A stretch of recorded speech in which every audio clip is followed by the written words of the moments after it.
почетокот на второто полугодие, кога многу родители имаат дилеми и стравувања како ќе се одвива наставата со физичко присуство и дали има опасност од ширење на заразата, првата детска амбасада Медјаши организираше јавна дебата со лекари за и против носењето маски и тестирањата во училиштата.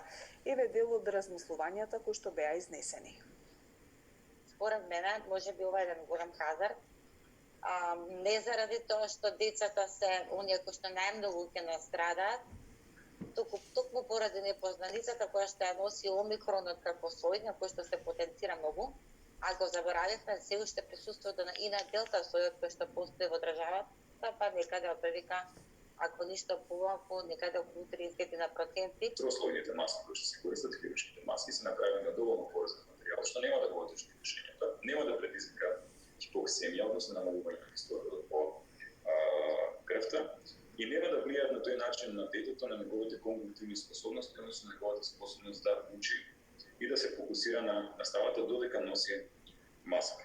И додека да се вратат децата во школа, треба да се вратат со маски. Значи, тоа е за добробит на децата, а исто така и за добробит на родителите. Барем да има еднаш во неделата скрининг и со брзи тестови за да се воочи, значи ако има да се превенира. Како да живееме во некоја друга земја.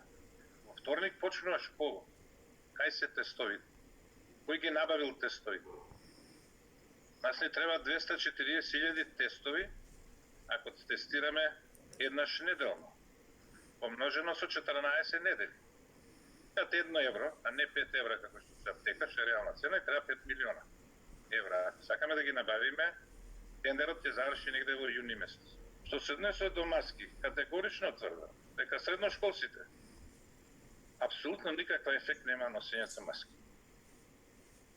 Тие се дружат цело време без маски. Може би е добро децата да носат на почеток и маски, помалите, кои се подисциплинирани, меѓутоа кој ќе затопли, контролирано треба сите да се заразат.